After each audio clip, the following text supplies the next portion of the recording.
Hello, everybody. My name's Milan Starcic. Welcome to Freedom Rising, a podcast dedicated to empowering individuals on the journey to personal growth, lasting serenity, and freedom from addiction. Tune in and join the movement. Your journey to freedom starts here. We neither represent, promote, or demote any 12-step program or organization. We are merely souls on the path of recovery with the desire to expand our lives and experiences and share them with you. Hello, everybody. What is happening? I would like to say welcome to the 200th Recovery Freedom Rising podcast. I got 200. tingles, my hair standing up talking about this. 200. And I'm here today with my main man, Adrew Normand, Brandi S, and JJ. And I want to just take a moment to say thank you to you guys for being such a large part of this show. To everybody out there who's ever tuned in, downloaded, liked, sent wild comments like this saves lives. And you know, obviously my mom for listening to every single episode. Oh, But you know, I absolutely love you, Mom. I've changed in my soul because of the last 199 episodes before today. And you know, I just want to set an intention of, you know, loving completely today and coming at things with love and surrender from my part.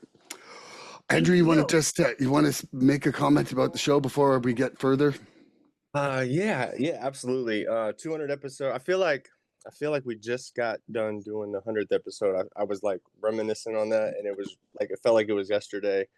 And I felt like, and then I felt like and then I started reminiscing on a couple episodes after that where JJ was on there. And then you gave JJ shit for, or you gave me shit for not being. Well, there was something where you gave me a bunch of crap for not being there, and then we were doing an episode on. I forgot, man. I should have had this all together. I didn't know you were going to ask me this. But JJ, we called JJ out, and then you had JJ's back, but then JJ came home and was truthful about it, and then he was actually not there. JJ, you were at his birthday, not the 40th. Yeah. Not the 100th episode, right? right. I don't think I hit the 100th episode. Do you remember there was a couple episodes, and we'll get through this real quick, but there was a couple episodes after where where he was calling me out and talking about like me not being there and you being there, and then you were like, well, I'm about to drive this thing home. Like I wasn't there. Yeah. It was really good. It was really good. It was really funny. Yeah, it was a really funny episode.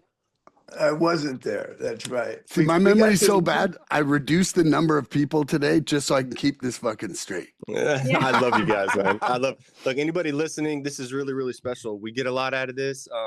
You know, the last episode we talked about, there was a comment in there that said this podcast saves people's lives, plural. And bro, I haven't been able to stop thinking about that. Like even when he said that at the beginning of that last episode, I hadn't been able to stop thinking about that even through the episode and in my life. So it's really beautiful. It just really pumps me up to keep going and keep doing this because I started thinking about it. We put a lot of time in this, guys. All of us. We've all been, you know, y'all too, for JJ and Brandi have been on more episodes than pretty much anybody other than like myself and Milan. You know what I mean? Like that's what we're doing.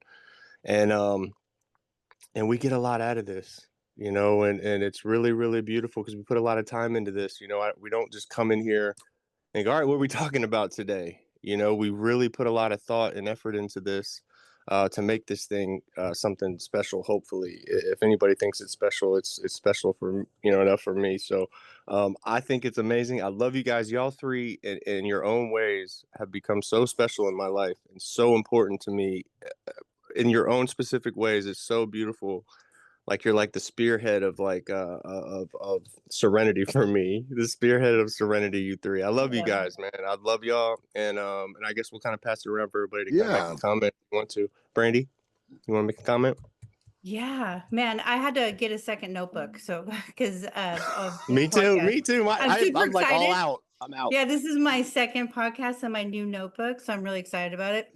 Because I like to, because I get so much out of these podcasts personally. So I can only imagine what people that listen to all of us ramble sometimes get out of it. Because really, it's real. We're being real about it. This isn't a script. This isn't something that we're told to say in any way at all. There's no prompt cards or nothing. And but with each one, like, I get to dissect a little bit more. And so I write it down. I like to write down the number, all of it. And I get so much from it, each one of them, even the ones that I'm not on and I listen to. Like, there's so much tangible stuff in it that helped me. I don't think it matters how long you've been in recovery, your first day or over 30 years. uh there's something in each one of these podcasts that I get from it, and it's helped me grow my recovery in so many ways. And like, I love meetings, I love listening to people talk, but in this, like, kind of an intimate setting, it just brings it another element. And so I'm super excited to be here and be a part of it. Really, I'm grateful, super grateful. And get to know you guys so much more too. And I get to know myself more. I really do. Because there's topics that we may talk about that just by saying the topic, it seems like, well, that's, everybody knows what that means or how that is. But let's talk about it. Let's get into it more and understand how it really works in your life, or how it hasn't, or what you're doing about it. And so it's beautiful. I'm ready. So And we Yeah. realize how much we don't know. We don't know anything. yeah, Guys. so We don't know much. shit. We don't know anything. Yeah. And JJ drives that point home all the time. And it's crazy. How have we not have these two in the same room I know. together? Like in the same podcast. It's I wild. know. JJ, you want to say something about the podcast, brother? Oh Lord, I'm JJ, and I'm an addict that didn't use today, man, and I'm so freaking grateful. And I'm excited and I'm humbled. Um, Brandi, I love you, man. This is such a great opportunity Yes. to get to know you better, because you, I mean, the three of you guys have such a wide range of the ability to reflect and to share ideas and notions, and what I get from each of you is what only each of you bring. Milan is so energetic. So is Andrew. And, just the ability to dismantle things and put things back together. I keep learning from you guys. It's so cool. So you talk about not scripted. I feel like here's the addict in me as well, right? That's feeling not sufficient, right? I look at the three of you with notebooks, and when I have a notebook, but even the questions that I've been on the podcast, and I think the last episode was the first time that I came up with a question, right? Because the preparation, You've done it before, but well, you always have questions in reserve for JJ in case he doesn't have one, right? So, because the preparation I do is trying to stay calm, and I'll say every time, okay, I'm going to sit down an hour before and take some notes. And typically, man, it was 15 minutes before this, I sat down to try to get some ideas out. While we're besties. I'm telling you, this process of recovery, and I'm reminded again, God, I've had two conversations this morning off the hook, that God motivated. And it's just this experience in recovery is so singular. It's so special. It is so not like anything else that I'm going to say normal people. I don't know really, because I don't want to be Aliens. well, I don't want to look down, because maybe I don't understand or don't get what they get. They may be getting something that is as intense as we have the opportunity to, but to climb in and to affect the lives of other people, and particularly addicts that sort of live on a tightrope. That Yeah. we need a constant beacon to head to, because the challenges and the pressures of everyday life can pull us off.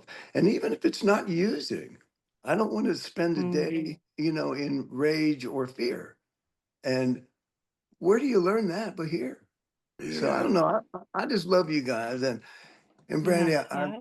I appreciate being with you, and I'm honored. You know, again, I go, why would they want me on the 200? It's a very special moment, you know. And Because you're our yeah, bro, brother. Come Yes. on, man. well, I The love you. creator of I the was storm.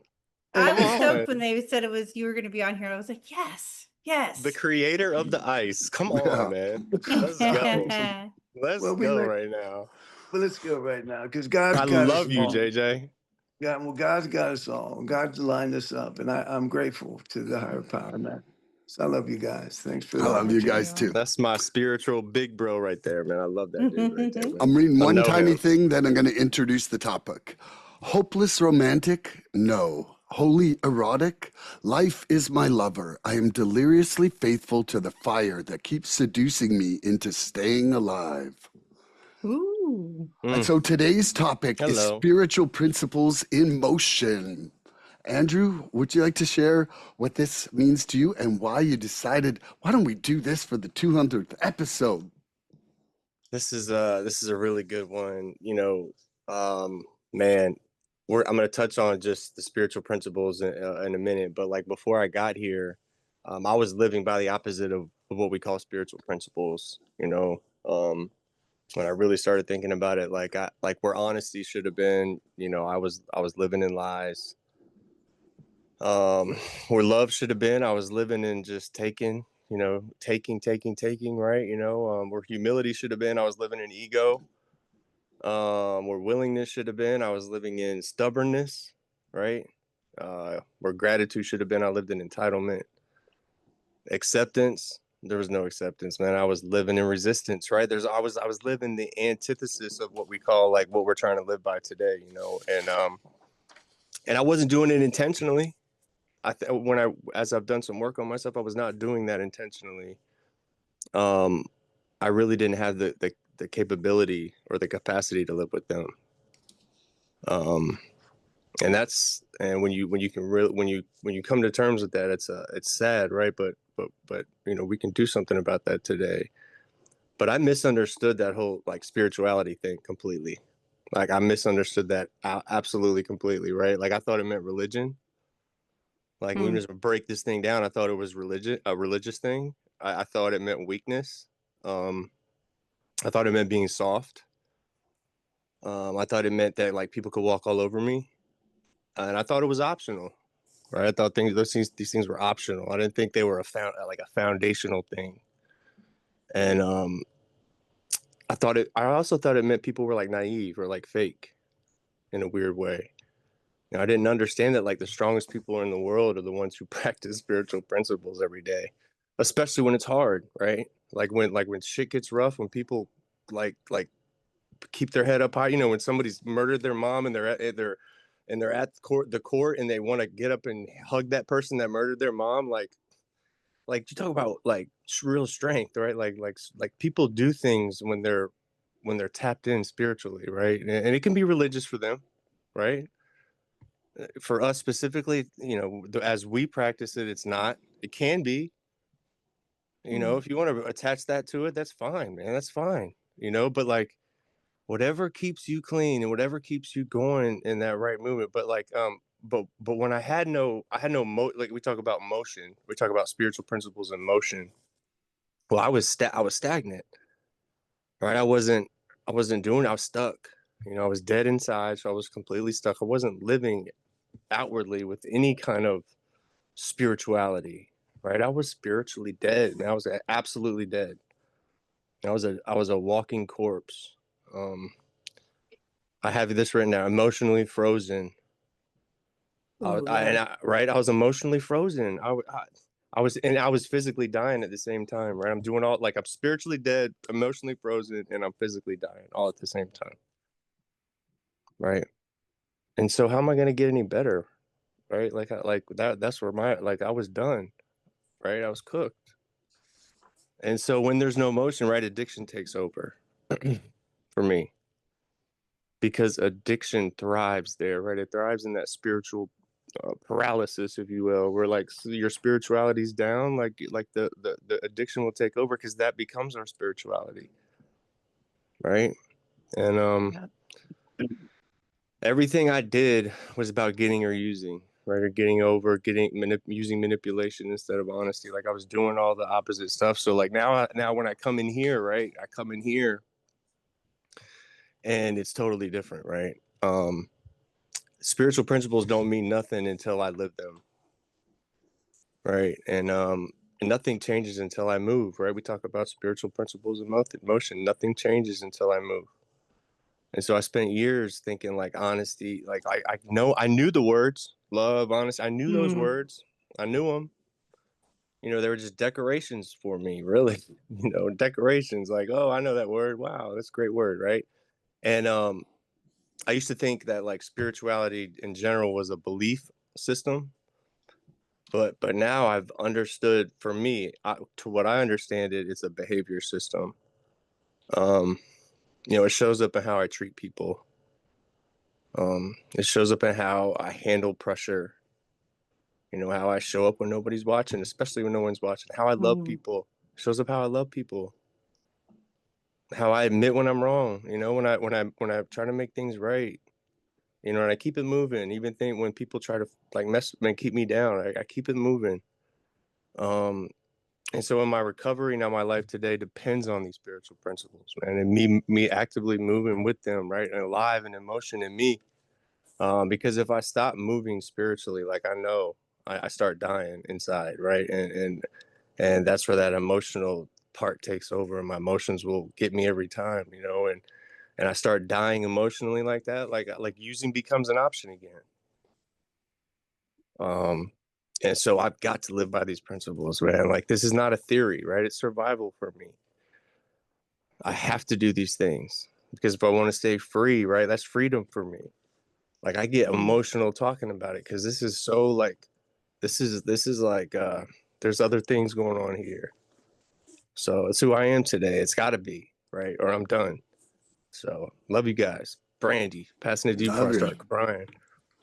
I know, right? It's just great. It's a great topic. Like when it comes to, spiritual principles, I remember in the beginning of my recovery, it's like, my goal was to not use drugs and just like live a different life. But I didn't realize that the spirituality part to it like was a big thing. I remember my sponsor saying like, you don't want to have like a spiritual relapse. And I'm like, what does that even mean?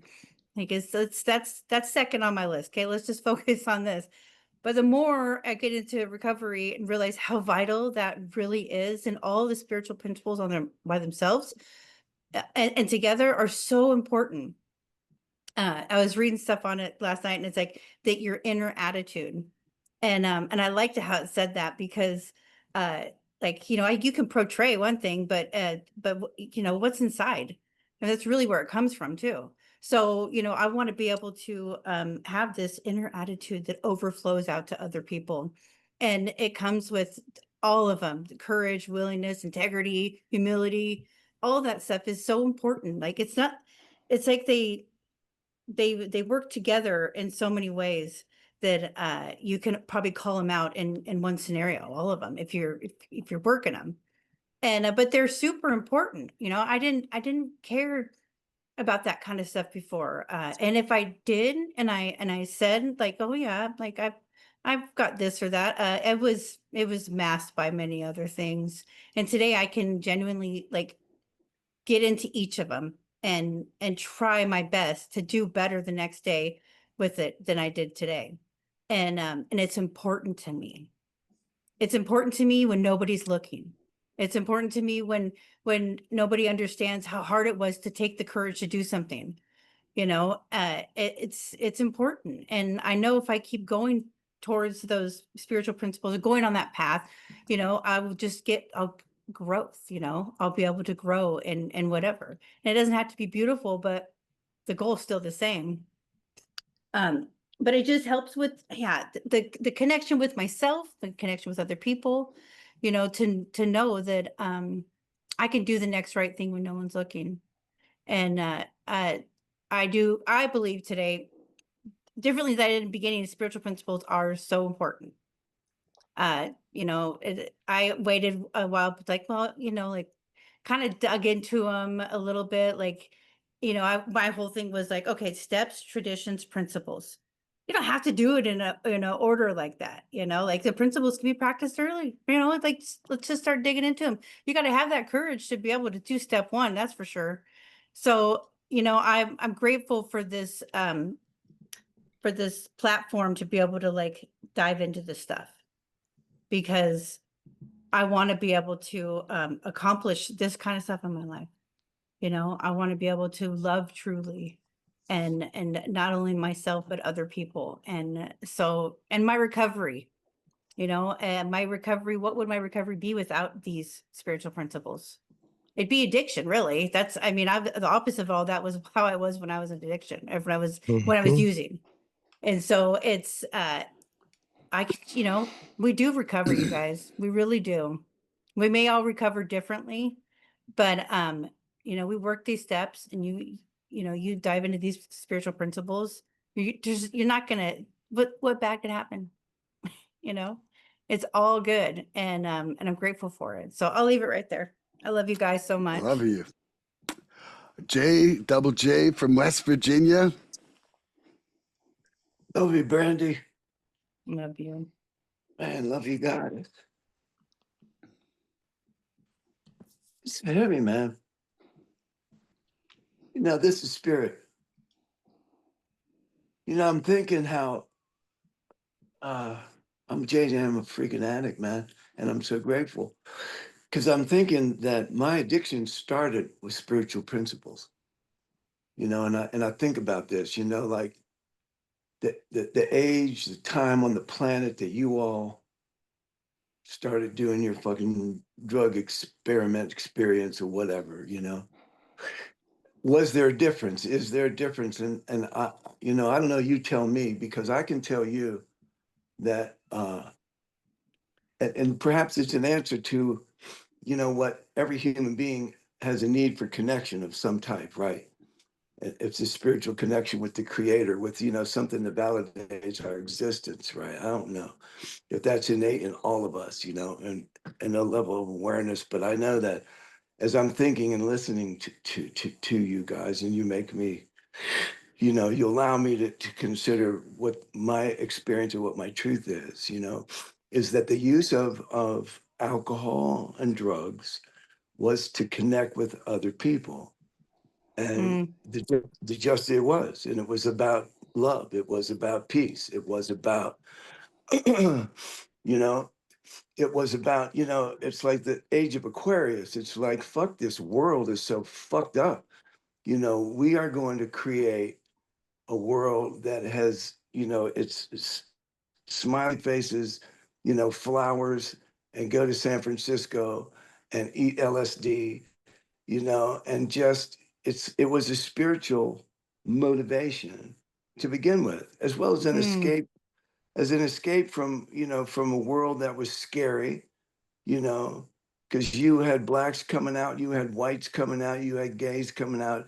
There was everything going on about freedom, right? Essentially. And my addiction parlayed a lot of spiritual principles into justification to get fucked up and run, Um, ultimately, as we learn coming here, the disease of addiction is the cunning enemy of life, right? It seduced me into something that seemed like I believed in my piles of white powder, man. It was a gift of God, to give everyone. And that's where we went, drink the wine, smoke the pot, and be in love, right?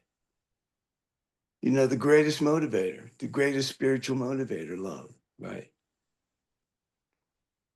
But the disease of addiction is a big fucking trick, which is why, to experience a spiritual awakening to what I heard Brandi saying, right? And Andrew saying, the difference, the antithesis is the disease, right? But it's cunning enough to use the principles to disguise itself, Yeah. And as Brandy's saying, I want to embody these in my life in a real way, right? Like I know it's not drug induced. It's more or less, I guess, is what Yes. I'm saying. It's not affected by a motivation that's really selfish and self-centered, because that's where it ended up taking me. A loving father does not leave his kids or wife because you know, he sees some adventure with this sassy ass over here, right? And it was all about self-indulgence. It was all about selfishness and self-centeredness. It was all about the fear of I wasn't going to experience life as I wanted to experience it, um, and God, the pain that selfishness spread. I don't think, I was, again, I, there's no script for this meeting. Mm. I'm reminded again of my third step experience. See, I don't think you don't have this unless you go through this process. You learn about these steps because they teach me. And when I work them, like the fuck am I working? I'm learning. I'm applying myself, and it might be work for real, but what I'm working at is learning what y'all trying to teach me. And the first step begins with being honest with myself. And, our literature states maybe the first honest statement we've made in a long time, right? Is the Mm. admission and confession that I am a freaking addict. I am out of control. I am powerless. I'm a piece of shit needing help, right? And that's a spiritual principle. It's such a motivator for me, man. If it's almost right, it's wrong. And if it was plausible but untrue, as long as I sold you on plausible, I didn't give a fuck. It was like I'm getting over it now because it's plausible, but I can't get away with that today. I cannot get away with Yeah. that today. And that's beautiful because in there is a freedom. My third step experience that see I tripped away from it already, but I remember, getting to this, after willingness, honesty, and open-mindedness of the first step, admitting who I was, and coming to believe that there is a power. The power was you all, right? The first meeting I sat in, I felt power, and they're telling me about me, man, and they're right, they're nailing it, right? And so I come to this third step, and I'm going, you know, turn my will, my life over to what? To who? Mm. No trust, right? And if, you know, you know, how many times I heard, let Jesus into your life, right? And it's like, no, wait a minute, man. If I got to beat a tambourine, if I got to do this or that, I'm out. But our program said, God, as you understand them. So I remember battling with this, wanting to put out applications for, the God I'm going to turn myself over to. Like we all submit, well, who are you that I'm doing this to? And check it out, because the God that I believe in, like all of a sudden I heard it said, don't worry about letting me in. God said, I'm already there. Let me out. Ooh, And that was okay. major for me. That was Ooh. major for me. And I didn't think Yeah. that up. It was Mm. it just came into me, but it was because I was searching, right? I was asking for, how do I turn my will, my life over to what? And it said, like chill out. Like this is so much simpler than the control freak, than the person Mm. trying to have power, right? Will make it. So I don't He know. said, "Let me out." He said, "Let me out." Yeah. He said, let me out, Ooh, right? ooh, I'm cringed. I'm like, ooh.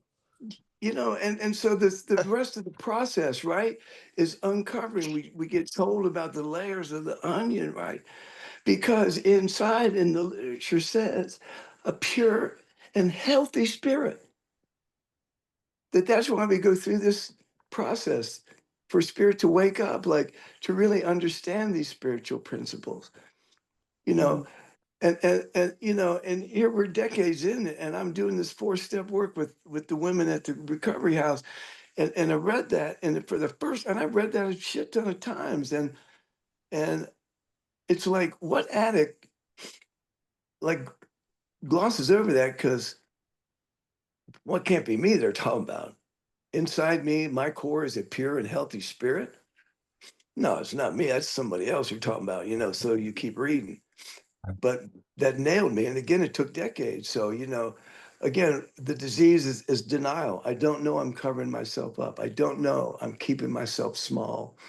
The disease tells me that I don't know why I'm on this podcast because what do I have to offer? You know, the humility that I learned about because I don't know, but it's not thinking too low of myself or too high of myself. And I'm so suspicious of being to elevate myself out, you know, of a space of acceptance and appreciation of me and you, that my disease tends to push me underneath, right? So I feel less than. And again, you know, without the surrender, without the learning that I do an inventory, I identify, well, that's a deep character. And are you gonna marry up to that or what? And I don't know what our question was. I know that there's no the spiritual principles in motion, right? Yeah. Like I that's love not an accident, was it. it? Milan, did you come up with this? No, Andrew did. Andrew did. Oh, Andrew, did you come up with this? Yes, sir. Do you know what you came up with? I mean, this is major, and I don't Uh, want. I I didn't don't come want. up with anything. God came up with it, bro. I'm telling you right now. I didn't have nothing to do with it. Well, you know, we hear about spiritual principles in action, and there's a big difference, which I guess is what we're going to talk about. Spiritual principles in motion. Motion. That's And right, I man. got That's right. I got a whole lot of shit that came in it, which I got to shut up for now because Milan needs to share, and I love you, brother. Hey, and we haven't asked the question yet, JJ. We haven't asked the question yet, so you're No, good. no, it was just the Yeah. intro. He said, Woo, well, I forgot the man. question. You already You, forgot the question. you guys are like one hell of a deep fryer set on high because I was just like sizzling the entire time there and close to tears and just close to tears of joy I was at tears some the whole parts. time. I was tears the whole time. Mm. You know, and like Andrew started off with talking about the opposite of these principles that he was. And and one phrase came to my mind is that I was just contempt prior to investigation.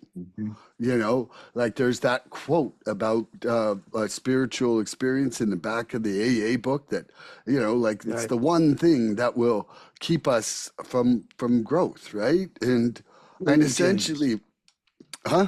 Herbert James?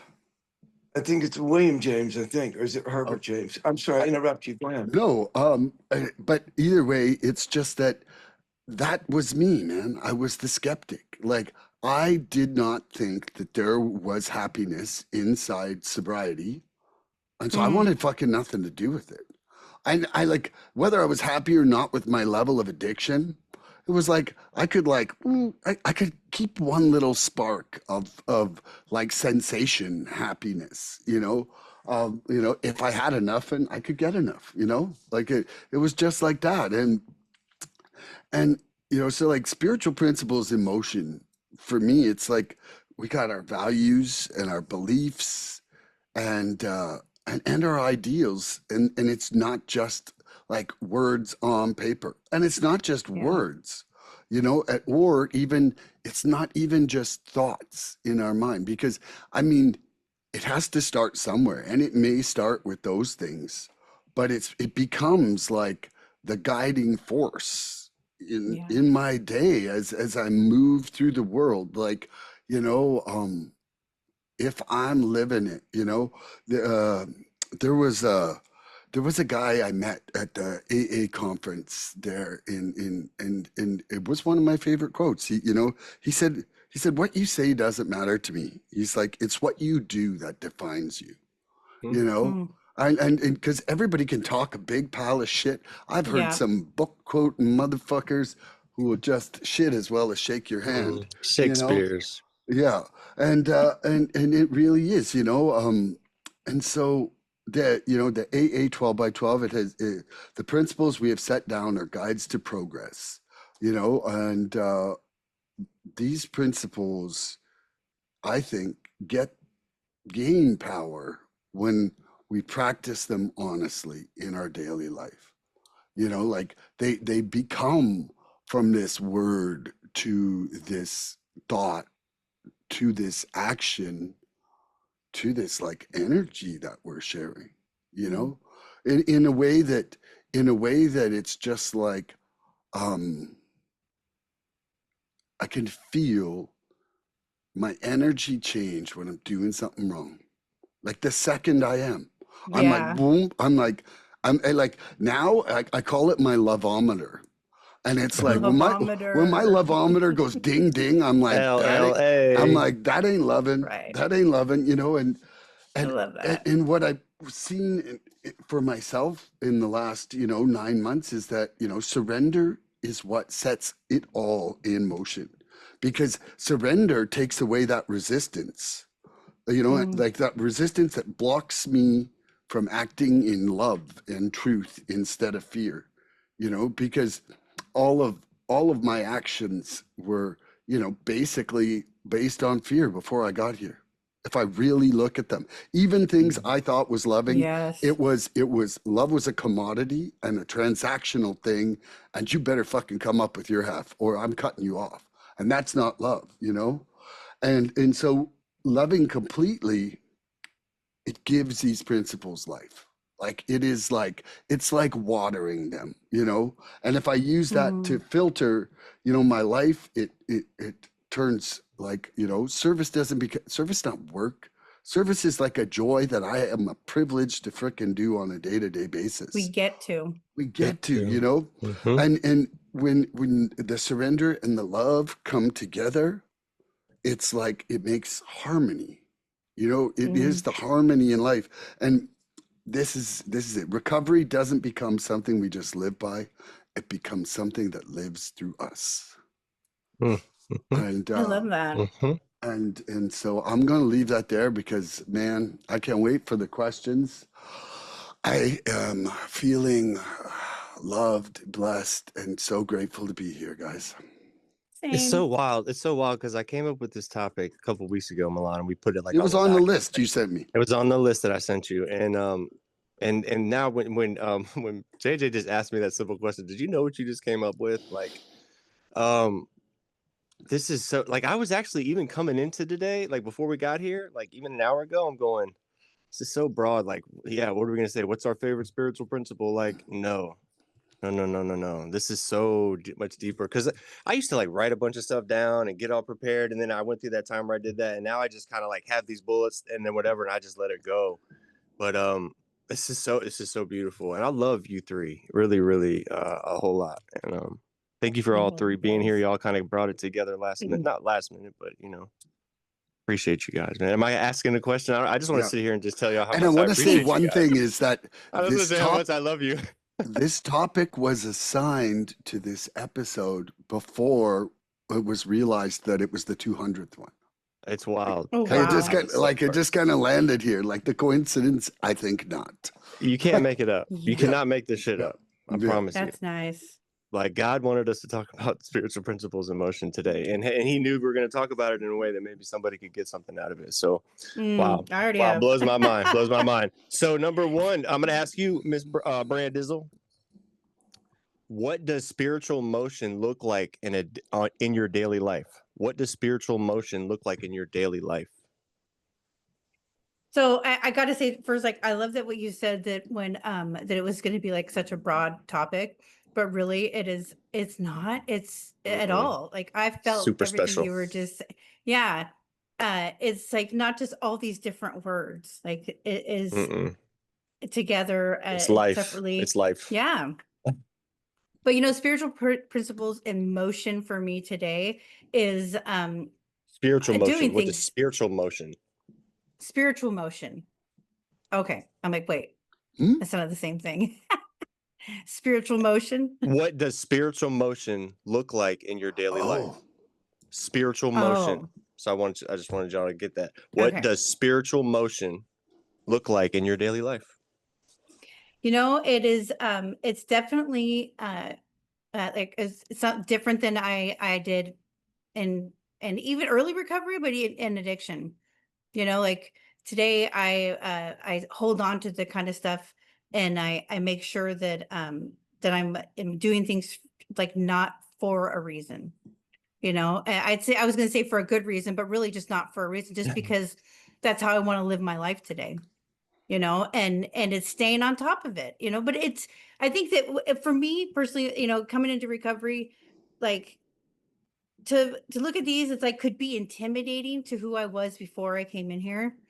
And today it's like I look at them and it's like almost like it's a way of life. Maybe not done perfectly. I have to practice. Some I didn't realize were so important. I didn't realize that being open-minded was so important, Mhm. because like I'm clean, right? I've done my steps, I'm doing this. Like, wait, I should still be open-minded. Who knows what's around the corner. And I'm still the recovery nerd that I was at the beginning. So I want to learn more, and I to me, it's like there's so much growth left, like the growth that I've been through already. There's so much left in my future, and today even, that I'm excited for, because I get to do this kind of stuff today, and it's something that, to be able to be a certain, or to act different, to be a different person, to be able to be a little bit more elevated in the way I do things. It shows other people, and it's not like, hey, I'm doing good over here. It's not that. It's that, showing that this is the way that we can be. An You know, example. uh, yeah, exactly. And that especially comes in with, when with my kids, because I mean, if I was even just to go off of parenting and these spiritual principles, man, what was I showing them before? Mm. What was they're still still to this day, my kids will be like, well, you'll something like you'll get mad, or I'm like, I don't remember last time I did that, and I let them have their moment, because obviously I was I would get crazy. But today it's like I surrender, I surrender, and I have courage, integrity, humility. I'm honest with my kids, with myself, like all those things that are so important for me. I don't know, some sense the right way to say it, to portray to other people, or it's all starts inside. And it's so important to me to be an honest person, and be able to do things without like having to lie about it later. I don't know about you guys, but remembering lies was hard. I had to make up lies Brady, we for can remember lies. things now. We can remember that you didn't Yeah. act like that. You haven't acted like that for years. Yeah. Look, I Yeah. haven't. I know for I've been here for 3 years, like 4 years, 5 years. Like Yeah. I've been here. Yeah. It's funny because they forget, because it wasn't their lies. And so I'm Exactly. like, yeah. And I'm like, well, I don't think it's like that. And a lot of the times I would own those character defects. Like, it is what it is. Now I'm like, and so I strive just to do things differently in that way. And it really is like my recovery, a ripple effect. That ripple effect could go either way, depending on how you're living your life. And I just want Hmm. it to go in a way where it's good. I want the people around me to see a change. I don't need them to. I don't need them to, because I know. But it'd be nice. It's nice for them to be able to see it also. And yeah, these spiritual principles, man, I'm grateful for them in my life today. Not just them on paper, or grateful for this podcast, but not just the podcast, like to actually embody them, and be willing to go a little bit extra, so I can hold on to them, because they are so important. And I would love to say that I hit every single one of them every day perfectly. This is not gonna, it's not, let me be honest, that's not what it is. But but I Hmm. definitely have a goal. I know what I'm striving for. I know what I don't want. So it's yeah, this is great. I love this topic so much. I never thought that these would be so important to me in my life today, because they were not important before. They were not. And if they were practiced in any way, it was the opposite. It was all a self-centered action. And man, so yeah, today I'm grateful for all of that. So I'll leave it right there. That was a beautiful No, question. we've got four addicts sitting here recovering, like staying clean, a couple hours at a time, like just talking about spiritual principles and motion and stuff. Like, what is wrong with us? We're crazy? Are we nuts? This is I think somebody loves you. We're finally on the I right think track. so. This is insane. And then Yeah. I'm going to pass this to JJ, the man who literally, and I was thinking about this and it made me cry the other day. The day I picked up the first drug of my life, JJ was in a room praying for me. Yeah, I love it when you say that because it's true. The first day. It's true. First day. Bro, thank you, JJ. Well, God is great, man. God put me in a position to even consider the addict still suffering, right? It's fucking Yeah. wild. And then he puts us in position to stay here, so that I survived because I stayed here. I survived your whole freaking addiction, bro, until got here in order to keep on the right track. It's like we're doing what finally we should just do every day. I mean, we're on the right track. This is what you we are crazy. painstakingly. But you said something like, "Isn't this crazy? What we're doing? This is off the hooks." Blows my mind. Like, but we're on track. Yeah. We're finally on track. Yeah. This is where we're supposed to be. So It's wild. It's wild. You prayed for me for 25 years. Every day that I picked up drugs, you were praying for me, painstakingly praying for me. And then God introduced us in these rooms. Now I'm sitting here having a conversation with you. And you're helping me. Beautiful. This is That's beautiful. It is beautiful. Yeah. I'm gonna ask you, JJ. You ready for this? Let your mind go on this. What does spiritual motion look like in your daily life? I'm going to probably ask you to answer or to tell me the question again. Yes, sir. Ready? What does spiritual No, motion? hang on. I'm interrupting you because I want to fall back. Okay. To listening to Brandi and where when these work, look at your list. When they work, every one of these things, as I'm listening, these, like, what did I do for peace and resolution before, right? Smoke a joint, do a bag, whatever it was, right? But now look here, when I succeed at any of these spiritual principles, what is the result? When I succeed at acceptance, I've got peace, right? When I succeed at forgiveness, when I have empathy, when I feel courageous, and I have to make the effort to do that, but it's like, that's what we were after before, but it didn't work. This is a dope that works. These principles work. And every effort we make, have been one of the most impatient people I've ever met. My patience. I don't believe it. Well, yeah, all right. But I'm saying it's only because of the gift of our program. Do I have more patience than I've ever had? And and sometimes the disease will use that against me. Boy, and that's a whole. Maybe we'll get there. But where my patience will have me sit there and take abuse that God would not want me to take. That's where the disease has abused the spiritual principle of patience. So your question, bro.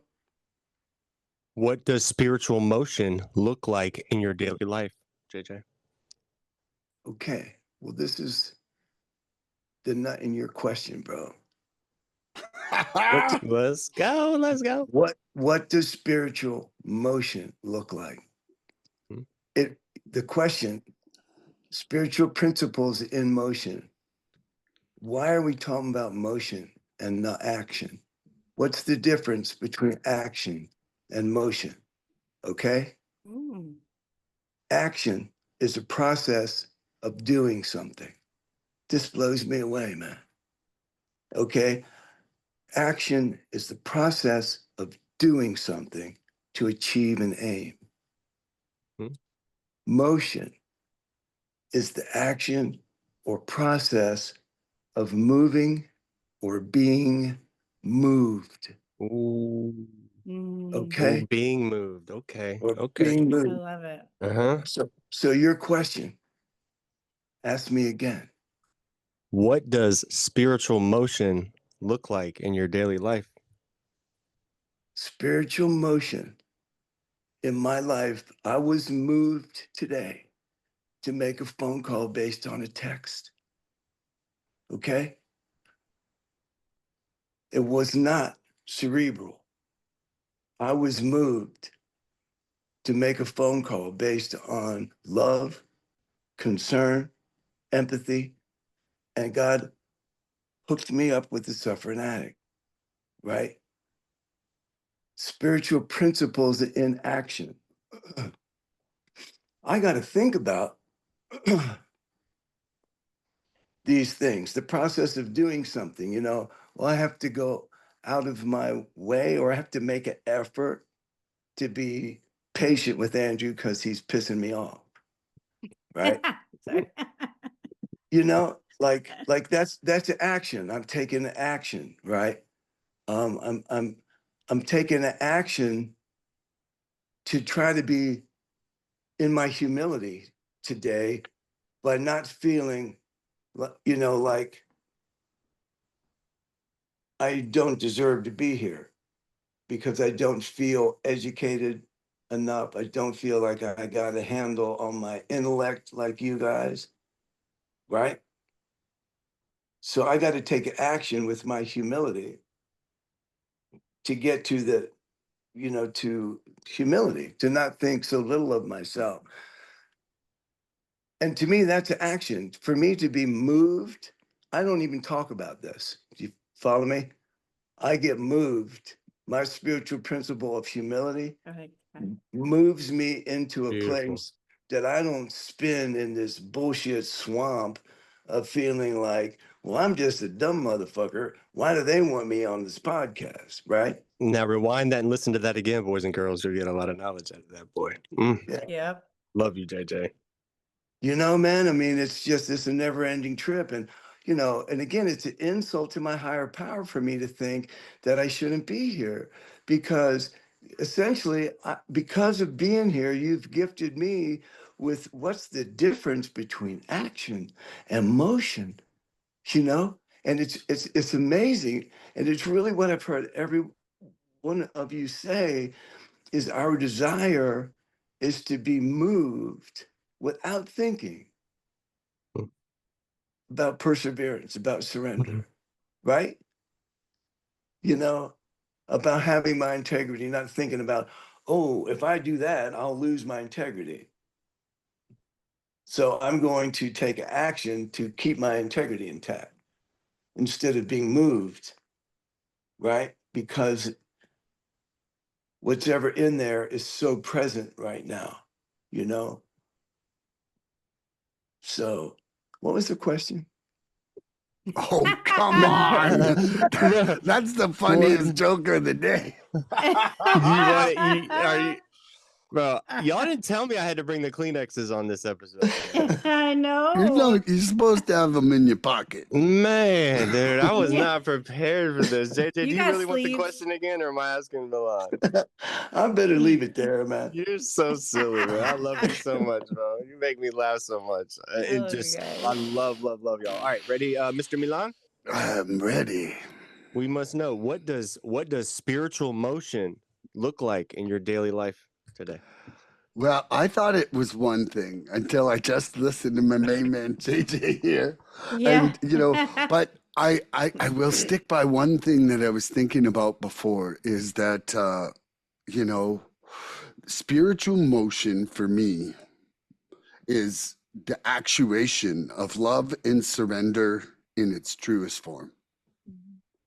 JJ's talking about moving or being moved, right? And if love is emanating inside me, right, that motion or that movement, I'm moved to have compassion for you. I'm moved not to keep a record of wrongs. I'm moved to have patience. You know, like I'm not like, I think I'll decide to have patience right now. Like that's fucking bullshit. Because I've tried that. Like that does I know like I've decided to not be angry a fucking million times. We're But good. but we're good. you know, when I am really like that's where, you know, it comes back to my misunderstanding of the serenity prayer that I've talked about. You know, where I thought I needed acceptance to feel serenity. And it's like, you know, that serenity that sits inside feeling loving, right? That's like the bulletproof armor that's moving me, you know, or like, you know, I'm being moved by it, you know, like I'm being moved by it to a place of patience. I'm being moved by it to a place where, you know, I can be honest because I'm not afraid, you know, and because what I've realized is that, you know, 90% of my dishonesty is fear of your reaction. Mm-hmm. Like it's not Yes. necessarily like I want something more than you.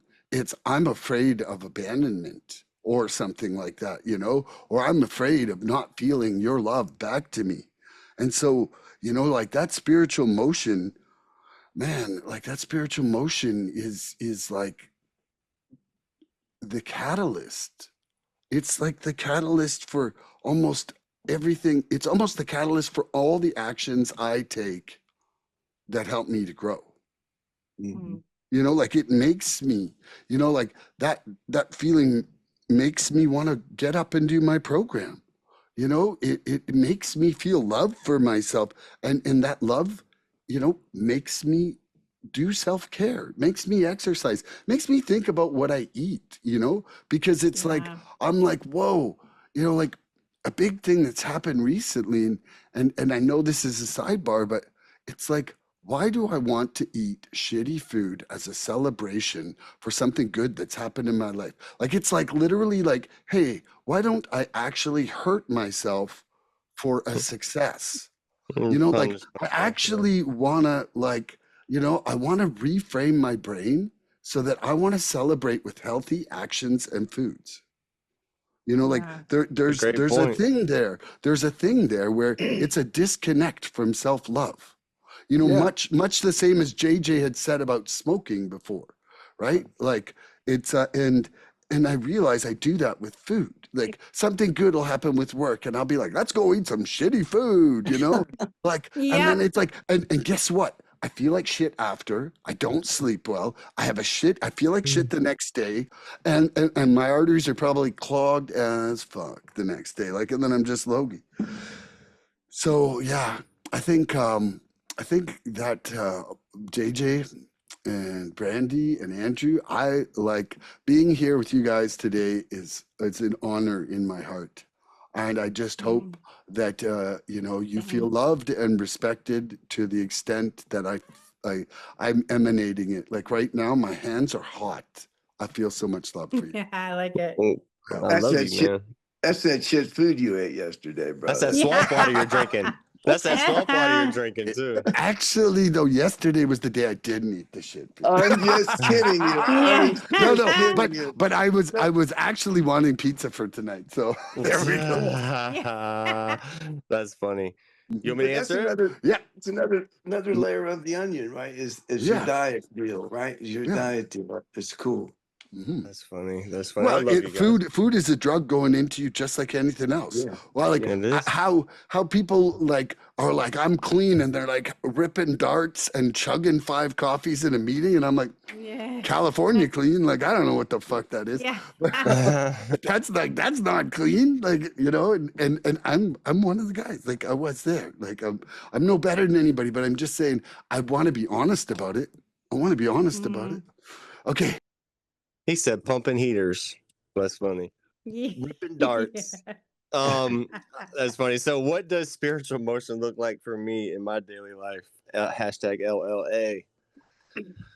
Wow, I don't even know what to say after y'all. I mean, I have I've been moved from laughter to tears to laughter to tears to laughter to tears so many times already in this 30-45 minutes. It's freaking hour, it's wild. I just love you guys, man. It's beautiful what we're doing here. But like for me to answer my question before I just start crying, just because I want to just cry with you guys and tell y'all how much I love you. That's all I want to do is sit here and just tell y'all how much I love you. That's all I want to do.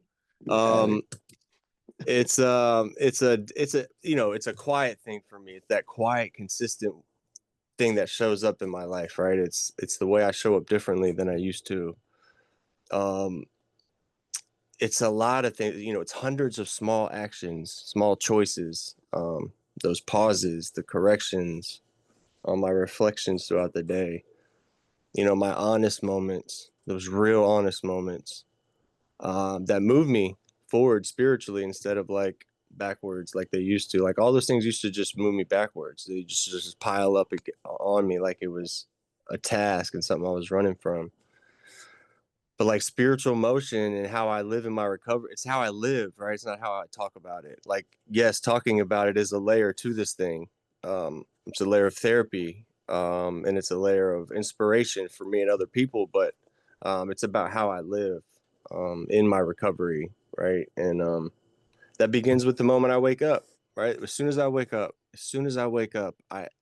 I've said this before. There's times where like I've when I was in active addiction, I used to forget that I was a drug addict for about 5 to 10 seconds, and then it would hit me like a ton of bricks, man. Like here we go, I got to fight that war again today. Well, now it's like different. Like I have to like pause, and it almost takes me like a full minute to just kind of wrap my brain around like, bro, you're clean, and like you're grateful. Like you don't have to fight that war today. You don't have to live in fear today. And it happens all kind of at once as I'm like simulating life waking up, right? I'm just kind of coming out of my sleep, um and that's like a gratitude that just waves over my body. Like I just get this gratitude, like I just feel grateful, right? I feel grateful. I think that's why they say like a grateful addict doesn't use. If you can wake up grateful, right? And that's a good way to start. And but I used to wake up and react immediately to life. I was overwhelmed immediately every day. Always felt frustrated. I was that survival mode we talk about. I was on survival mode, on 10 from the moment I woke up, in one way or another. Looking, didn't have enough. Yeah, was doing, running. Just it was a war every day. It was a war every day. So today, like that shift in my thinking when my eyes open, when I take that moment, and sometimes the whole moment, and I ground myself and I acknowledge like I'm clean today, right? I'm good. Like I choose spiritual principles over self-will. And that simple pause, like that's motion for me. Because like before that, I didn't have that pause. I just spiraled. It was a consistent spiral. And so like that motion for me is just, I got to choose honesty throughout the day, catching myself when I want to hide something, admitting when I don't know something, recognizing when my ego's been kind of driving the bus for a little while, right? I gotta come in with some honesty and correct myself, back myself up, owning my part instead of pointing fingers all the time. And every time I choose honesty instead of like manipulating something, that's more motion for me. As long as I keep doing that, right? As I keep that honest motion going throughout the day, it's proof I'm growing every day. And I talked on that pause before reacting, that simple pause and saying like, what's the next right thing to do? When I would just react. I didn't have a pause button. I would just react immediately in my active disease. I did not have a choice. That DOC, JJ, what's that new DOC? What's the new DOC? It is a Choice. Well, it Choices. is. Well, we got so many choices. Look, I got so many choices today, man. Well, I got so many choices today. And so if I want to keep that choice, man, I've got to continue to do the next right thing, staying honest with myself and others, and practicing these principles instead of going out on my instincts, because that sets me up for failure, right? And then the willingness piece is always laid in there, right? Because like I got to remain willing even when I don't want to do things like going to meetings, reaching out to my sponsor, praying. And there's not too many times when I don't want to pray. I'm hunting people down to pray. I'm a like group prayer. Like I feel like prayer gets better like when there's more than just one person praying. I love prayer by myself, but it gets so much more substantial for me when like I pray together. I call JJ all the time, like, let's pray, bro. We got to pray. It just gets more powerful for me. And so, instead of running my mouth, I hold my tongue today, right? Willingness in motion keeps me growing, keeps me connected, keeps me alive, and accountable. And I got to touch on love, like spirits, Yep. like love, man. Love keeps me going, like keeps me connected. I don't isolate anymore. I reach out to people. I love people. I love everybody. Like we help each other recover here. Like in one way or another, I fucking love you. Even if I dislike a lot of things about you, I'm seeing things in you that I need to correct. And so I love you for that. Connections movement, movement away from self-isolation and destruction and towards healing. I treat people like I want to be treated. That's another thing. Like that's motion for me, is treating people like I want to be treated. It's that constant wheel of like putting out there the law of reciprocity, Milan. Putting out there what you want to get back in return. I'm constantly doing that, right? Because I still drift, right? I still forget things. I'm very forgetful. I still get wrapped up in my own head, but like I'm working a program, right? It doesn't get out of control anymore. Try not to. I still fear shit, man. My ego still comes into play, but I've got people around me. I got a program checking me. I got God in my life, man. I'm praying. I'm doing the right thing, especially when nobody's looking, man.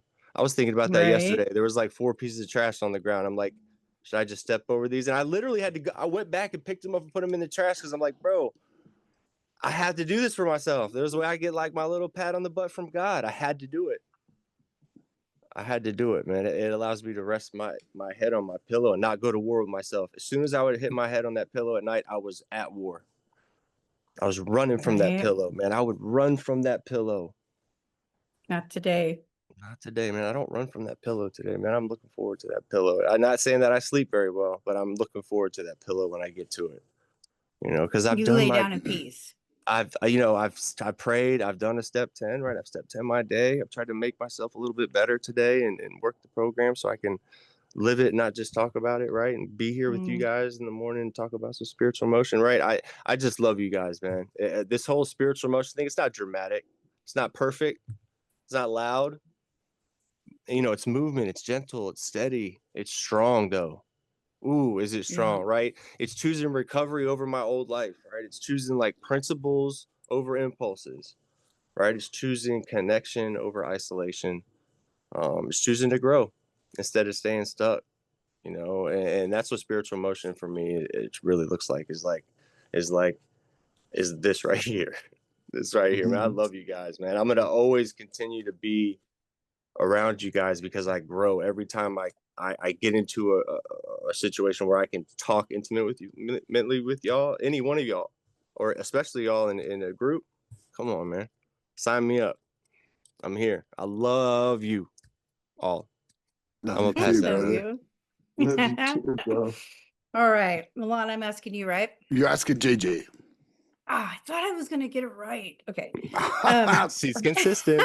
So everybody, you could drag the squares so we're in order. Don't mess everybody up, so I don't mess have to think about it. Mess it up now. That'd make it too easy. That'd make it too easy. Yeah, right. All right, JJ. So we going off of honesty, how do you know when you are slipping into self-deception? How do I know that I'm slipping into self-deception? I don't think I do until I get burned. I think that's that's a symptom of this disease. I don't know that people without this disease, they don't experience this. It's a real concern to me because of recognizing the vital ability to be honest with myself. because very simply, if it's almost right, it's wrong. You know, there's no,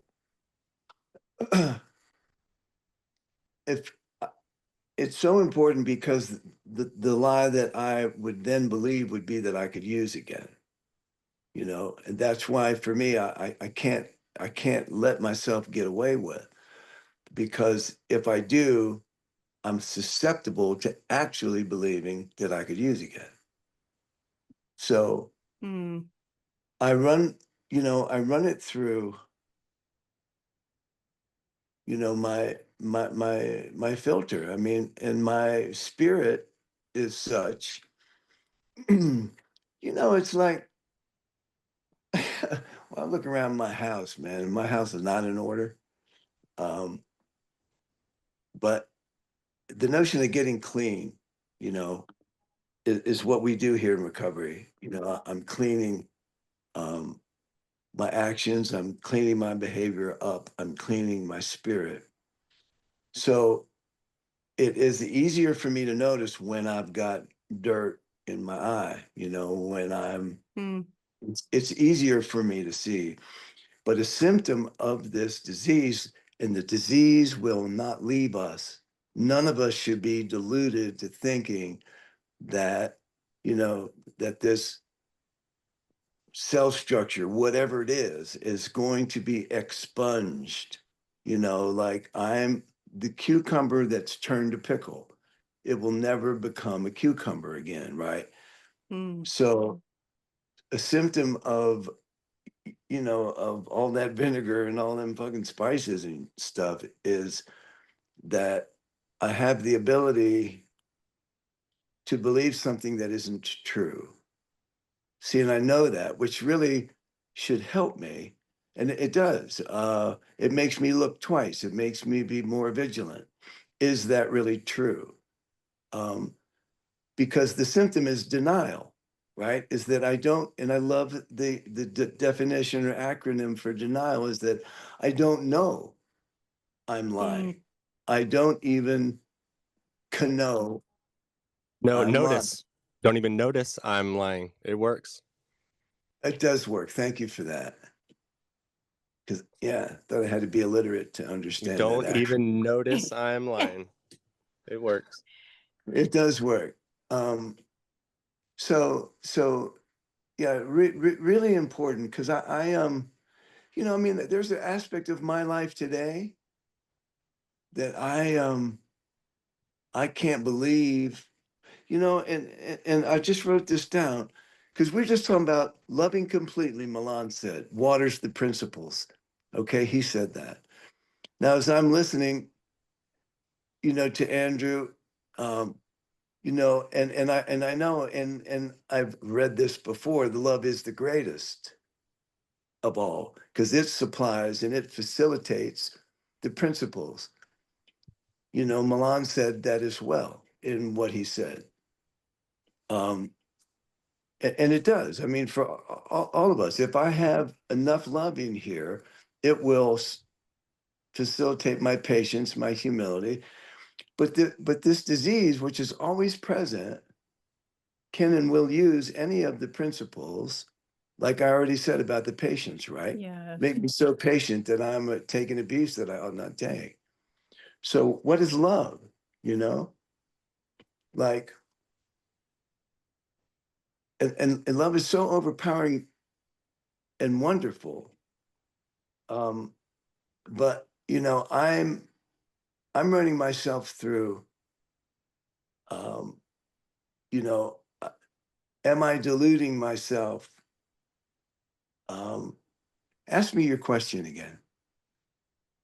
It is, how do you That's my know guy when right there. how do you know when you fall into self-deception or when you're Right. slipping into self-deception? Yeah. And I don't, but it's worth the inventory, right? It's worth the continued checking, because Mhm. because love is so amazing, right? And I'm in love in a spot in my life today that is unbelievable. And again, if I love completely, I can't be hurt. It's all good, right? And my disease would have me short sheet the love, though. Short sheet it, cut it off out of fear, right?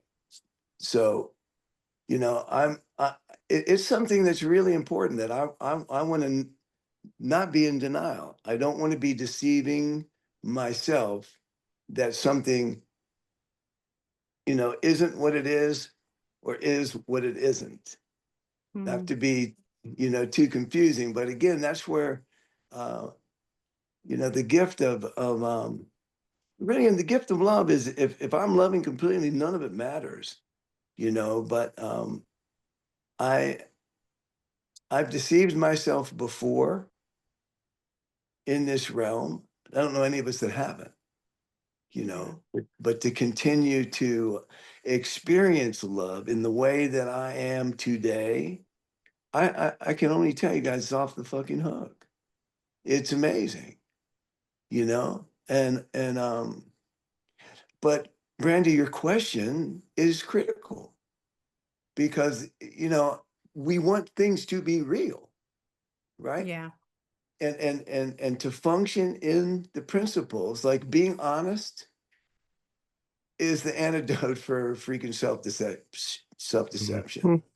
Being honest with you in order, and I have to be honest with myself in order to risk being honest with you.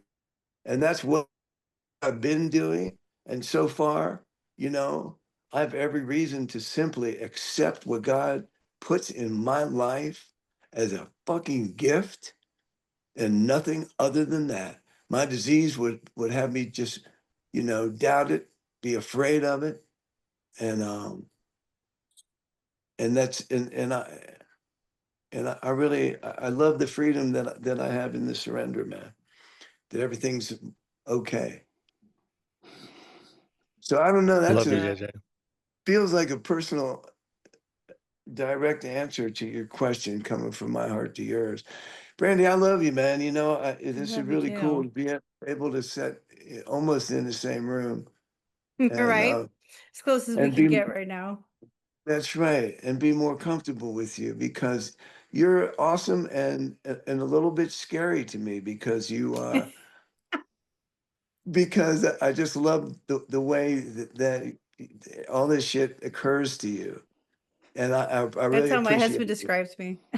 It's funny because they're at meetings every day almost together, Milan. It's funny Yeah. because like they've never been like this, but like we go to meetings like every day together. It's kind of funny. It's cool. They've known Doing each other this for a long is time. not like being in a meeting together. No, it's Like different. Right. it's Different. different. It's more intimate in a way.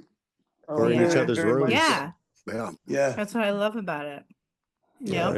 yeah. So I love you. Thanks for the question. I think I'll Yes. leave. Yeah. Now I Okay, ask Ben. Milan. Okay. Yes.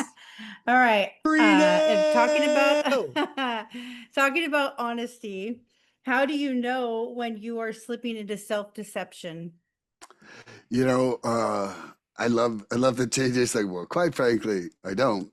And you know, like I would say that, Next you know, question. I was thinking about that and I was like, you know, I feel the same way, except I think I see it after, right? Like when I showed up in recovery, I had my resentments. Like I remember my resentment list. And I had delusions that were so airtight. They had me fooled. They had me fooled. They had me treating people I loved like shit. Like those delusions, like, you know, which I'm gonna call those delusions the same as when I'm lying to myself. I mean, that's just it's just a believed lie, you know, like really. And doing my step work, like provided me for the first time tools with how to break down my life and and kind of like shatter those delusions in a really clear way. And you know, the thing about this program, it's like kind of everything I've learned in life. It's like once I see the room, I can't unsee the room. Yeah. You know, like you could take me out of the room for a million years, and I'm still going to know what that room was shaped like. I'm still going to know what it looks like. And it's the same thing with that, with the delusions and with the lies. Like I'll never be fooled in the exact same way forever by something. I might be fooled momentarily, but when I step back and look at it and use these tools, I'm going to see the room again. You know, like I'm Yeah. going to see when I'm blaming you for something I did. I'm going to see when I'm like, I should be angry at you because of how you treated me. Like all those stupid things that were my rationalizations, you know, like I honestly sometimes like I'll be in the middle of doing something really assy and I'll start laughing at myself. My wife will Assy. be my wife is like, Assy. what are you like? She thinks I'm laughing at her and I'm actually start laughing at myself. Do not laugh when you're in the middle of an argument with someone. Let me tell you, they I think you're do that. laughing at It's them. I the get nervous it's the laugh. worst. I'm Yeah. like, so, you know, like I think for me now, when I start like not feeling love or contentment or whatever kind of blissful state I'm been existing in a lot, as soon as I'm out of that, I know something's going on. Like I know there's something sneaky happening inside my ego. You know, like I can just tell, and I'm generally like, I need to go for a walk. You know, the dogs are like, please, no more walking. We're fucking exhausted. With their little legs. They're like, it's been a tough week, Milan. You've needed a lot of alone time here with us. You Go know, play with the bears. oh Go no, play the with the bears, Yeah. bears. me and the bears, but you know, and I can really feel it. Like I can feel that there's something happening that like in just like almost like that pulse inside my brain. It's like not it's not the relaxed, easygoing, good feeling thing. And sometimes it'll take me a while to look at it though and really see what's going on inside me. But yeah, so I've taken to walking in the dark for like about an hour and a half every morning with no Watch it. headlamps or nothing, even in the What? rain Stop today. it. Stop it. And so I want to tell you though that it is one of the most ultimate forms of surrender. Like Mm. to just walk and just be able to see like the outline, Nothing your eyes adjust and you can just see the edges of the road. of the bear There, as it creeps up. there's well, I thought a Yeah. garbage can was a bear the other day Yeah, I bet until you I did. touched it, and it scared the shit out of me. Wait till it But growls back. the thing Oh my is I goodness. just want to say that you know, like there's a freedom in finally just being like, I'm going to trudge this road and I'm going to let go. You know, and it's like me and prayer and walking in the dark Bears. and I love it. And that's my response. Mm. I love you JJ, are you guys. hearing this? JJ, are you hearing this? Yes, I'm hearing that. He loves Don, bears. you are so inspirational to me in so many ways. I mean, I love your energy and how you We just need get we need a out there. And, like, GoPro. you're... I need a GoPro like attached to you at all It'd times. be That Yes. like follows you. it'd be like Blair Yes. Witch program. It's just dark. Bro, I want to sign up for that channel. Like I mean, whatever, I would whatever it is. totally watch that. For your I'm like, why the commentary heck? in the dark, Yeah. I'm down. I'm down. Is Just that a like- bear? Oh, I'm gonna go touch goodness. it. It looks like a bear. I'm gonna touch it to see if it is a bear. Let's see. I Yeah. had to. I No, had to it will touch be, it. Hopefully it it'll be doesn't growl Milan's back. video, but Andrew will narrate it. Yeah. I think we're onto something. I think we're onto Crazy something. Canadian entering the roadway. I It think may be we're onto dark, something. but envision this, folks. All right, you ready? I'm so down. Is it my question? or whose She's question? asking you. Yeah, I'm gonna ask you. All right. Locked. Honesty. Talking about honesty, how do you know when you are slipping into self-deception?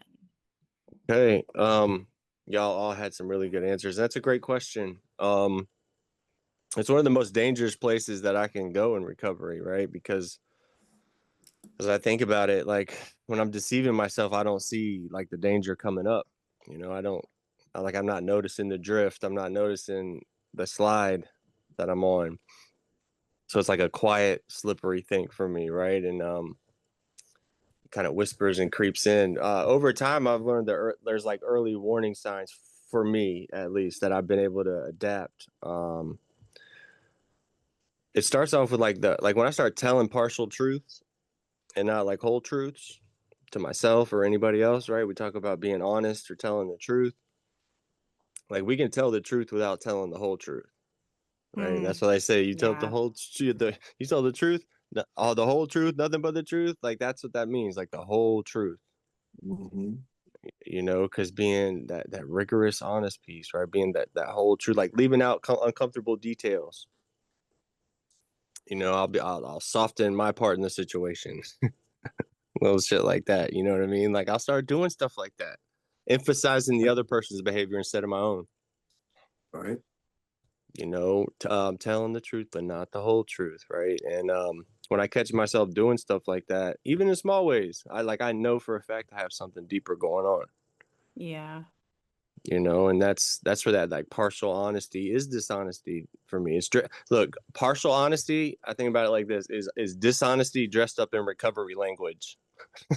There you go. That works. Yeah. Right? Are you with me? Yeah. Partial Yeah. honesty is just dishonesty dressed up in recovery lingo. It's got a new pair Yeah. of slacks on. It's got a new pair of Yeah. slacks. Oh, that's that same dude. That's that same lion ass dude right Yep. there. Look at that. That's crazy. But That dude it'll ain't kill changed. you. It'll kill It'll you. kill you. You It'll know? take you out. It'll kill you. It will, man. So It will. Without, yeah. Go yeah, ahead. bro, without you having any say so about it. So it'll take you out. It comes in with me when I stop checking in with people, with y'all, the people I really trust. When like I find myself not checking in with my people, not calling my sponsor, avoiding my support network, like because some part of me knows that like if I talk to y'all honestly, if I'm going through something, then I'm gonna be exposed, and that's not the case, bro. Like it's how my addict behavior and mind thinks, but it's not a bad thing. Like that's just a healthy accountability factor to this thing, right? I need to embrace that. But self-deception thrives in isolation. You know, the truth, that real honesty we're looking for, thrives in connection. Because we don't want to be liars. Like when we're out here, like right now, we don't like it takes a lot of effort for me to like lie to y'all right now. For me to like lie, be like, hey, I'm a really angry person. Like that would take a lot of work because I'm not, right? Like for me to come in here and really lie takes a lot of like effort, a lot of like negative effort. For Yeah. what, you know? So connection, you know, keeps me honest, keeps me going on that part. I find myself rationalizing behavior. When I find myself rationalizing certain behaviors, like it's not that bad, like I deserve what's going to happen, like things like that, that's when I know I'm falling into that. So what is it, self-deception, right, is what you said. You know, that whole like I'm just human, I'll deal with it tomorrow, like that's where it starts to creep in for me. You know, like rationalization is self-deception's like best buddy, BFF. So I gotta stop rationalizing things. I do find myself getting defensive, and that's when I know when it's creeping into when I get defensive instead of like reflecting on situations. If I get really defensive all the time, you know, I start finding myself. I gotta back up and see what's going on, pray, and just kind of get back tapped in to who that spiritual nature of who I'm trying to be. Got to be accountable, because when I start making excuses for myself, like I know I'm starting to be dishonest with myself. I think that hit on everything that I came up with, man. Like I just No, that's when my Yeah. emotional feel it. state is out of proportion, right? Like I like in a situation, I know there's some self-deception going on. When I'm irritable, you know, when I feel entitled, when I get easily frustrated, like I know I'm out of whack a little bit, and when I'm starting acting on them impulses, I gotta back up. So that's my answer. I think it answered it. Awesome. Very good. No, that's Emotions awesome. aren't the problems. Emotions aren't the problems, of the symptoms for me. Yeah, Ooh. You know, that's so true. Emotions aren't the problems, it's the it's symptoms. the I like symptoms. that. Yeah, me too. Okay, how do I know when I'm slipping into self-deception?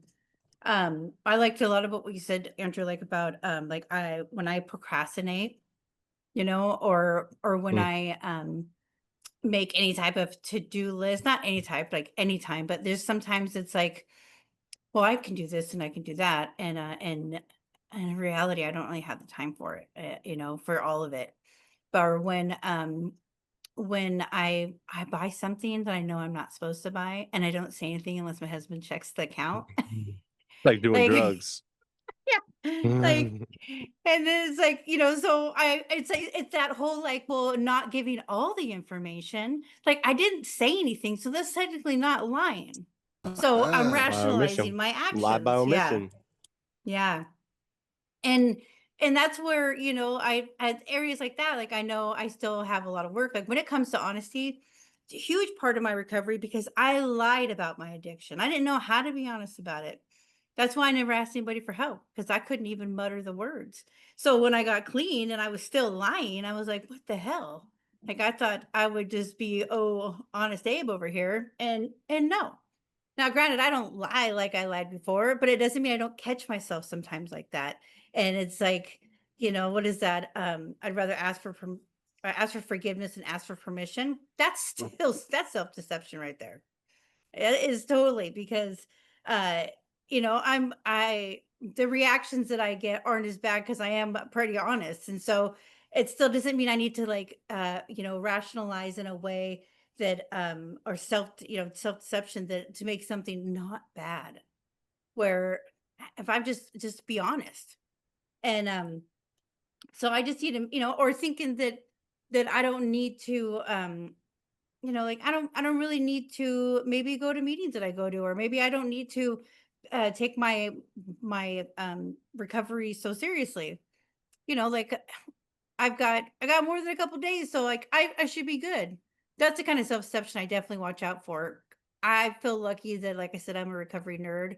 Like I don't have to do this stuff. I get to do it. Like in a cheesy way, like I'm honored to do it. I love this shit.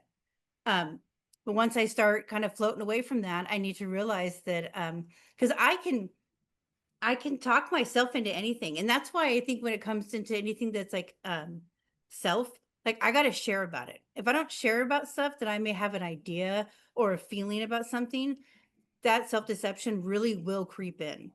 And it's not always, and it's self-deception isn't ugly.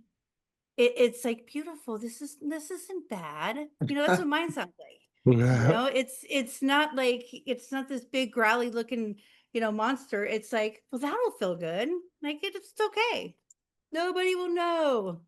And and so I gotta watch that stuff. Like I used to be my worst enemy, and granted I can be sometimes, but I don't want to be my own enemy. I don't want to. It's exhausting, first of all. And Amen. what do I get out of it, So I think that, before I start trying to deceive other people, like I need to watch and make sure I'm not doing it to myself. Because and that's what happens when I don't talk about things, or I don't try to practice the principles, the spiritual principles. That's when that self-deception does creep in. Yeah. There's things that like I didn't think were like that were bugging me, and I didn't think that were super important to talk about. I think I even talked about it in here at one point, and I brought it up in a meeting, and I didn't think about it until I think I came on the podcast, and it talked about how talking about stuff really does make a difference, because Ooh, self can make it anything. yeah. I can be like my biggest cheerleader, but I can be my worst critic at the same time. I can be, an encourager to myself, and I can be an enabler to myself. So to be able to be aware of it, but like what JJ was even saying, like sometimes I don't see it until afterwards, or I'm already in deep. And I'm like, what am I doing? What am I doing? So to be able to, like one day maybe I'll master it before the action starts. But as long as I can acknowledge it at one point and see, and I know I have the tools to do something about it. Today I do, and that's one thing, not one thing, but a major thing that this program's given me is the acknowledgement of stuff. Once I acknowledge it, once somebody acknowledges there's an elephant in the room, nobody can stop looking at it. It's big. It's You big. can't So unsee it's it. You can't you can't unsee see it. it. And then to see it and not do something that I know I can do about it, You're just it's being going to be like stupid Andrew then. said, like I'm not going to lay down comfortably. I'm not going to hit that pillow Mm-mm. and have a calm mind. I'm going to think about it. And so I like to try to stay out of that self-deception. I'm not above it. Obviously, I'm human, but I want to stay aware of it. And at any point in it, beginning would be great, middle, end, whatever, as long as I can see that you know what, this isn't right. I need to say something to somebody, because I can't just keep telling myself it's not all right. Because what am I going to do with it, Mhm. Brandy, we're already It's fighting not- everybody else. We don't need to fight ourselves too. We're already fighting everybody else Seriously. out there that doesn't like us or whatever, Yeah. So, Yeah. love you, man. Yeah. That's my answer. Love Beautiful that. answer. JJ, you got a question for me? Probably not. Jeez. I got a question. I'm ready. When in reflecting, listening to all y'all, this program really works. It really works because I know that my honesty meter, like if it's almost right, I know it's wrong, and that goes off so much quicker than ever, because Mhm. I really cherish the peace that I have. That's why this disease, it never sleeps. So, if there's a place that I've been looking for self-deception, I know where to look, and I'm still gonna be okay, like it's so amazing. But I love this. I love our meeting. I love the topic. I love what I'm learning. Um, and yeah, the symptoms that you all described, I've written some down as the safeguard against self-deception. But I already feel them, recognizing the defensiveness. I know that something's wrong. I shouldn't have to defend. Milan, Mm. how has working the steps facilitated putting the spiritual principles into motion? Oof. My gosh, I would say that it not only facilitated it is almost the entire wellspring from whence it came. Like Mhm. um, I remember it was about 2 years before I got clean. And there was a guy, and he was obviously in the program, and I was hosting a music night. And he came up to me and he's like, "Yeah, how you doing?" He's like, "I'm just trying to live by some spiritual principles." And he started saying them, and I think it was a hint. Like I was obviously probably a pretty massive train wreck at this point. But I'm like, "Oh yeah, I got those, man." He looks at me kind of like questioningly, and I think back to that conversation like almost every month or a couple months or something, and I think how funny I must have looked to him. Like really, that like that I was in such a delusion, but they weren't in motion, and what I thought they were, like my honesty had so much dishonesty in this like little thread of like visible truth. What I would say is like what you couldn't catch me for, you didn't know I wasn't being honest about. But Yeah. I put this little layer of honesty, like kind of like the covering on a pie. If it's got no hole, you don't know what kind of pie it is inside, like, and A dirt pie. yeah. Uh, so the steps, like that very first surrender and in step one, like that set it all in motion. Like I didn't honestly, I don't think I had hope before then. Like I was like, I felt really hopeless, and I had not seen examples of sobriety or clean, whatever anybody wants to call it, being clean, recovery, anything. And I definitely didn't see happiness in straight people. I didn't know straight people, and Mhm. uh, that first surrender, it was like, now I've got some silence here. And Yeah. and that speck of silence like was such a hope builder. And right after that, on that same weekend, we went to one of the counselor at the treatment center, and it was like her 16th or 17th birthday. And I watched all these people with, like, I mean, it was a big meeting, and they pretty much had her friends talk. And, most of them were like 10 years to 30 something years. And that to me was like, I was like, there's like 1,000 years of recovery in this room. And just the idea of that, it put a little bit of faith in this recovery thing, and that and and then going forward, understanding that I could put this higher power that I was already using for music into action in my life.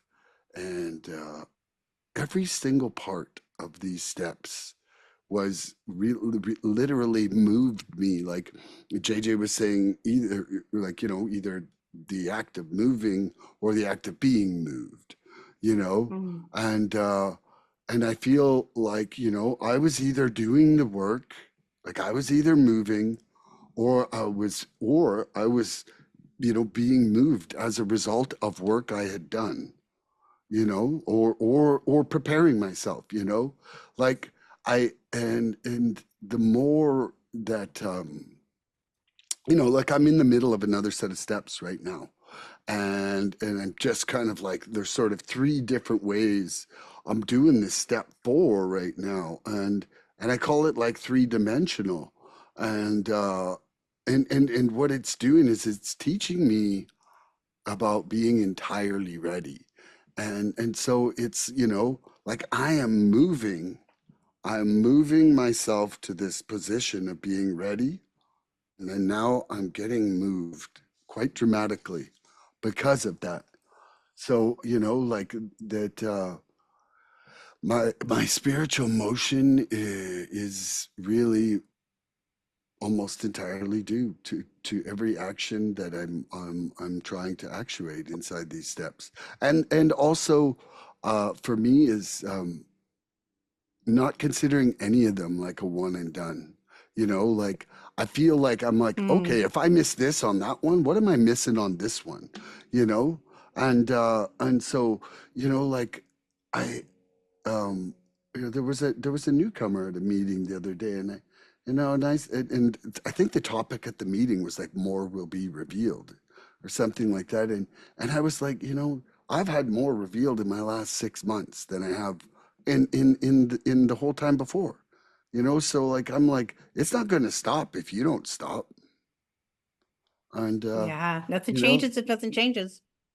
but you're not going to get anything if you don't put anything in. I really believe that. I don't think there's like a magic recovery wand where it's like, ting ting, yeah, you're just perfect, catch you later.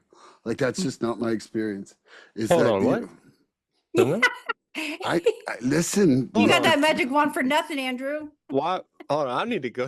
Y'all, The I'm one a, off Amazon am I doesn't not in the work, right man. place? Yeah, Am I in the right place? I need to go I to a think different so. room. That's what I signed up for, is that thing. I love you. So I'm going to leave that there. JJ, you want to ask Andrew that one? Please. Thank you, Brad. I appreciate it. Yes. Andrew, how has working the steps facilitated putting the spiritual principles into motion? How long we got?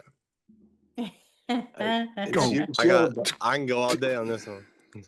So this is a great question. I'm glad you hit on the steps, because it's the steps is what ultimately, we talk about working the steps, and that working the steps is absolutely super, super important. But I had one of my, it was actually my first sponsor told me, this is when I first started working the steps. He kind of messed with me a little bit. He was like, bro, the step work don't mean shit. And he kind of blew my mind. And he was like, it's the spiritual principles that we gain as a result of working these steps, that's everything here, right? So like if I didn't understand like what spiritual principles went into that step, he made me go to do that step again. If I didn't like truly understand what they meant. And that was huge for me at the beginning, because I'm starting to realize why we're working these steps, right? It's not just because at first I'm fighting everything. I'm fighting everything that anybody has in terms of a suggestion for me. Yeah. Especially the steps, right? Because you just don't, you don't want to do what people say. Like if people tell you to do something, like you just like, nah, like I'm good. At least I was, and then added work onto it, and I'm trying to get my life back. I don't feel good really ever. Like there's just a lot of things that go against me working these steps. But to answer your question, the steps took these spiritual ideas that like felt really vague and like out of reach for me, and took them and like put them into actions and behaviors and consistent movements for me. It became real for me, being able to live by those spiritual principles. And like I think about the steps, bro. Like, and I think about it from start to finish. Like, the first one blows it out the door with taught me honesty in motion. Right? I got to get honest. Got to get honest in step 1. My life is unmanageable. Right? It takes me into step 2. Right? I got to get some hope and open-mindedness in motion in step 2. Right? There's my hope. Open-mindedness? Hope I and heard that. mindedness. Oh, that's Open-minded. good. That's really it, because those are the 2 that I need. Hope and mindedness. That's a new term. I love it. So I need a lot of hope and mindedness. And for step 2, like to be in motion, right? That's so dope. We're so special That was here. good. We're so dope. We're so awesome. That's so cool. It's not just spiritual ideas anymore. These are things that I can practice early in recovery, right? And then that cracked open my spiritual life, right? Which takes you into like step 3, right? Surrender, faith in motion. That's where I get that surrender and faith. I got to let go of my self-will. I got to let that shit go. It's not about me anymore, right? Step 4, courage and willingness in motion. Courage and willingness all day in step 4. I got to face myself, examine the truth, patterns, all my shit. You know what I mean? Accepting responsibility for my actions, right? Step 5, integrity and humility in motion. Are y'all with me? Transparency, Yep. vulnerability, accountability, humility come into play big time, man, because like I've got to admit the truth out loud. We go into step 6. What is step 6? We got willingness, patience, grace. Step 6 and 7 really are those 3 things, right? Grace, patience, willingness. We got to surrender. Because letting go takes time, and growing takes time, right? So there's a lot of grace, a lot of stuff that happens in those 2 steps that are really, really gritty, really, really beautiful, right? Goes into step 8, 9. That's love and forgiveness all day. 8 and 9 is love, forgiveness, amends. That's where I get those things in motion. That's where my love comes in big time, man. That's where love really takes over. Love and forgiveness. And that's step 8 and 9. Then obviously my daily inventory step 10, consistency, awareness in motion, right? Got to stay aware, got to stay consistent. I got to tap in every day, because I was a drug addict every day, right? I got to stay a healthy person every day, right? I got to tap in every day and kind of make up, because I'm not perfect. I'm not gonna do everything perfect. If I did, like, fuck, like I'm done, right? Boring. It would be so boring. So boring. So it takes me into like step 11, which puts, connection, conscious contact in motion, right? That's where I stay connected to him. And then steps 12, there's love and purpose in motion, right? Love's everywhere. Love's everywhere, but like there's where your service is in motion. Love, and purpose. That's where I find a purpose, and I continue my purpose for the rest of my life. Showing up, being dependable, carrying a message, helping a newcomer out, carrying that primary purpose, which is what? An addict, right? Any addict. Stop using, lose the desire to use, and find a new way to live. So I just wanted to, that was kind of like, as y'all started going through it, I was like, I'll just briefly go through all of them real quick and hit them with all the motions. So that's how I stay, it's a roadmap. The steps gave me a roadmap to put my spirituality in motion, right? And it took my spiritual concepts and put them into motion, into behaviors, into decisions, disciplines, movements, actions, to momentum. Without the steps, there is no spiritual motion for me. With the steps, spiritual principles become the foundation of absolutely everything I do. Everything. It's how I become a new man. It's how I become who I want to be. I love that. That's my I answer. love you. I think when you become that new man, we're going to call you Mandrew. Mandrew. Hope and mindedness. I'll have a lot of hope and mindedness. Mandrew's got his hope and mindedness. Ooh, we got a whole nother language going on here. We got a whole other language. I love that. I love you guys. I love y'all. That's great. It's a great answer. That's definitely what I was after, for real. Love y'all, man. Randy, Yes. are you ready for the question? Says, how has working the steps facilitated putting the spiritual principles into motion? Well, Mandrew had said everything I would say, but my own twist, I guess, is like, like each step for me, and still today, and it's one thing I love about being a sponsor, is I see it in people too, is like it's been life changing for me. Like everyone. Like when I got done with each one, it was like, oh my God, this is the one. And who knew I was gonna keep growing, right? But with it really did, like I said, I was all, I'm gonna do steps and I'll work traditions and then, the spiritual principles. But little did I know that they were working together already. Like I didn't have to sit here and memorize them or I mean, of course, still studying them is something I'm grateful to get to do, but they were already working in motion before I realized it.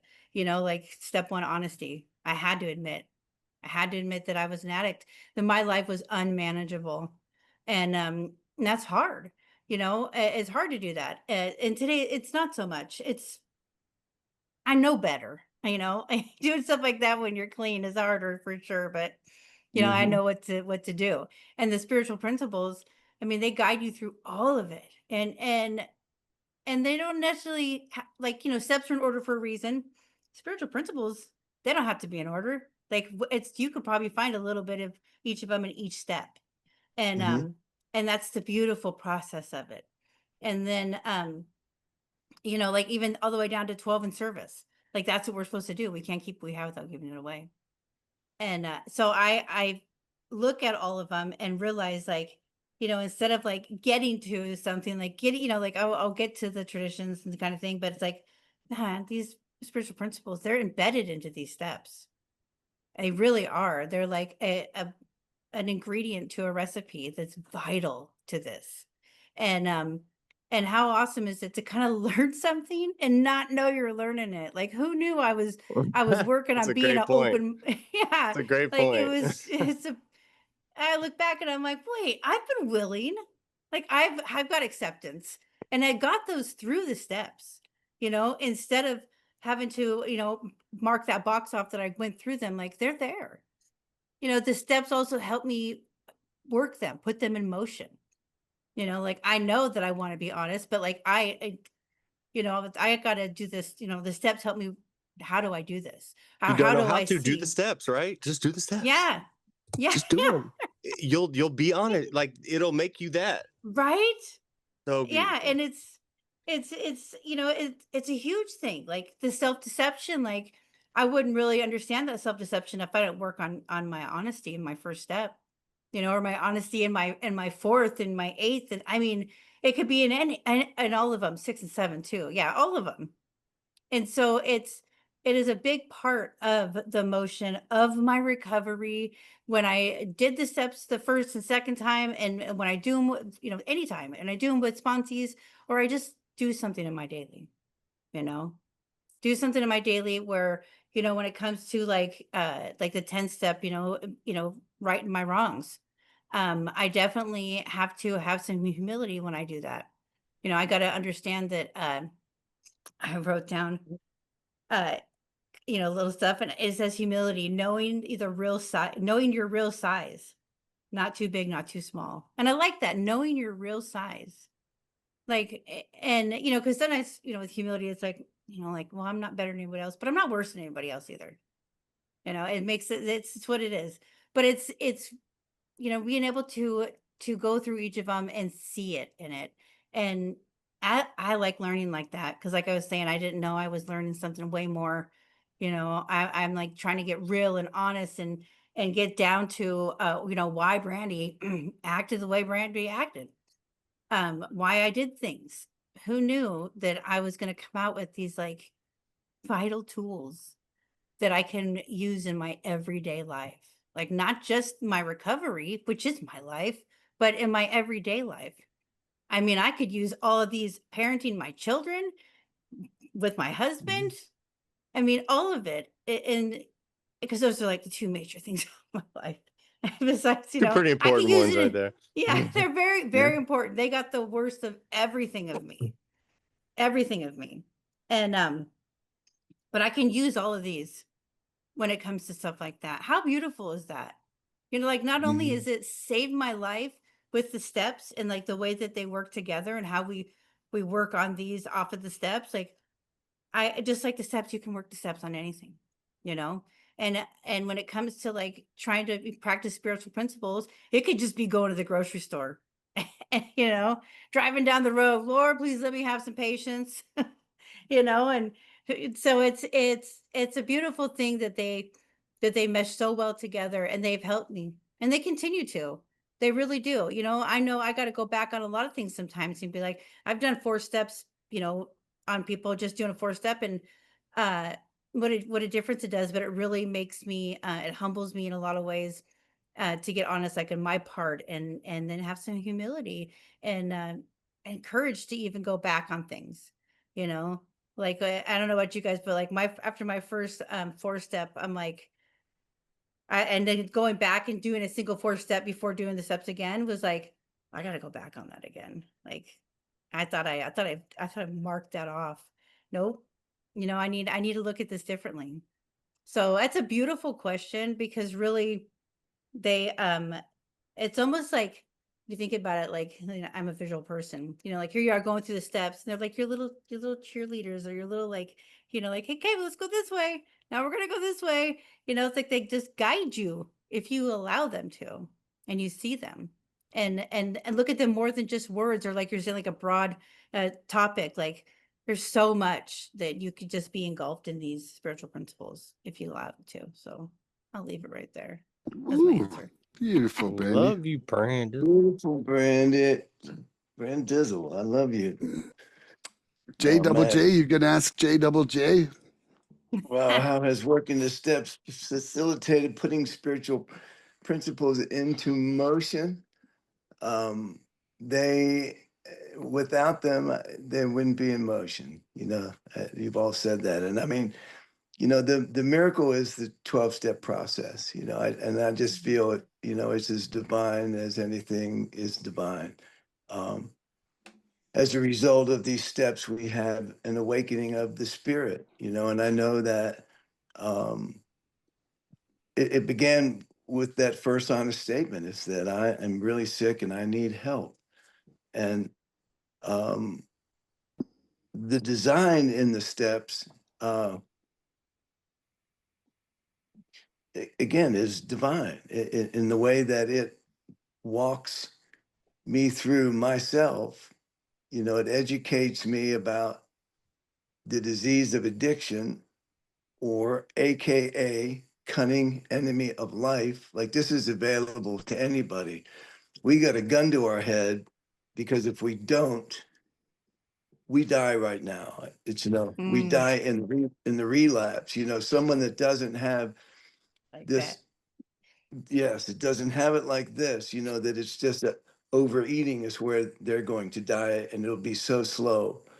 Um, Mm, and it could be that slow with me, with my drugs and alcohol and other things. But, um, bringing myself into this process and taking the action, because I have to take the action for these principles to get into motion, meaning that they motivate me. You know, I have to be honest because it feels better than being dishonest. Everything that Andrew, the antithesis of our spiritual principle, like, makes me feel shitty. That's why the self-deception, ultimately, when I feel shitty enough, I'll go, hey, you know, you're full of some bullshit here. And I mm, can, I can say, man, the degree to which I don't have that feeling every day, when I do, it's worth me looking at. There's no question about it. Having communication and unity with you guys helps me fine tune. Again, this is part of our vigilance, but I don't, working the steps, I remember hearing early on, the service of God. I was so excited listening to you guys, because it's like sponsorship is so freaking critical, man. It is mm, so freaking critical. It's a gifted relationship, right? That we get to be intimate with our yeah. own life. And that's what the step process is. I get honest, and in order to discover what God's given me to begin with, what's God's will for me, is to receive the abundance of this life. You know, the disease cunning enemy of it wants to cut it off wherever. That's what I'm saying, you know, is that my fear would keep me from wanting to or experiencing things that I want to experience that God may be giving me, but my fear will go, hey, you know, don't go there. You know, Lord have mercy. You know, in our addictions, where do we go fearlessly? Some of the most ridiculous, freaking, terrifying, absurd places, you know, Yeah. threatening life and it's, you know, the very existence of ourselves. So, and where, you know, where we need to encourage one another. Again, I want to go back to this vision and reality should be. And I feel so blessed because being in sponsorship relationships with a commitment, you know, um, I get just to reawaken to these principles. I can't give away something that I don't have. I remember hearing that early in my recovery, you know, and it's so true. And so this the whole process of sponsorship of going through these steps with someone that needs the encouragement. I'm reminded listening to all the traction, our tradition, right, Brandi? The you know the next set Mm. of 12, right? To which Yep. there are, you know, there's going to be a lot of the same principles embodied, um, but I'm sorry, I just got distracted. Um, I love you, JJ. Hey, JJ, let me yeah. ask you this: sponsors or step doctors? Would you agree? Or what? Step Step doctors? doctors. There are step doctors. I don't know, bro. You know, Not like a we've doctor, talked. but it's just like a Yeah. No, step I, I, specialist. I, I get your point. Step specialist. You know, I don't know. Again, it's like, if I'm a specialist, where have I lost my humility? Because I'm not. I'm a specialist. True. You know, what I'm Thank you. really fucking perfect at is getting fucked up, right? Yeah. and and I can do that flawlessly. What this other thing is, I have to ask for the guidance, man. You know, that's where sponsorship for me, and I think I shared this with you. I was talking with a dude that was, you know, asking about sponsorship, and he said he wanted me to guide him through the steps, right? And We again, gotta finish it up too, it JJ. Gotta wrap it up too, big dog. Got Milan has to go. Just letting you know. okay. Trying to bring Well, it home. yeah, simply, and again, I don't know where this is where I'm at on this. Is that guide him? It's like I'll go with you, but I'm not your guide. You know, it's like this Ooh. is your trip. Yeah, yeah, This is your trip, and you're taking me with you. I get to go with you. I will have my Mm. own trip. You know, we will be guided. I'm not the yeah. guide. I'm not the step doctor. I'm a dude You're right. I that was wants to. absolutely wrong. Thank you for that. I, Was a terrible way for me to say that. I was It absolutely sounded wrong. good. Thank you. Sounded I'm Yeah, glad good. step JJ sounded said it, cool. not me. I'm so glad, bro. I was so stay on the Dr. A. No, no, and no. it's just all a gift, you know, and that Love and you. that and that I've got to keep coming back, you know, to be put in perspective and to receive the gifts that God has to give me, which is life, you know, in a way that I've always wanted.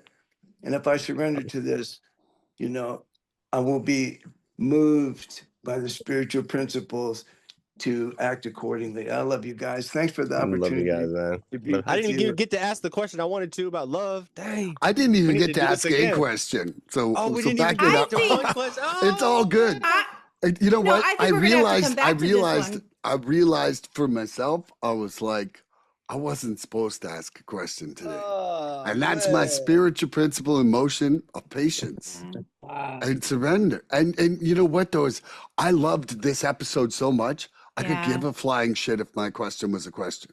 Can we do another one in a month? 'Cause 100%. we we do can another always one in a do month? another one. Yeah. Another one in a month? Let's do Yeah. another one in a month. We Let's do should. it. Yeah. The four of us, it's magic.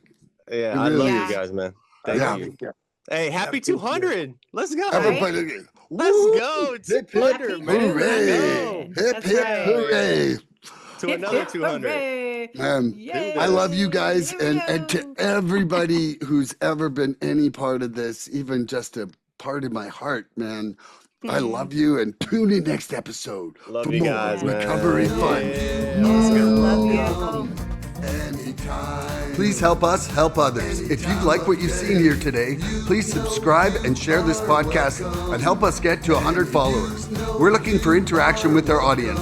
So please email recoveryfreedomrising@gmail.com or contact Milan South Okanagan Starcic on Facebook with questions, topic suggestions, or just comments. We'd love to hear from you.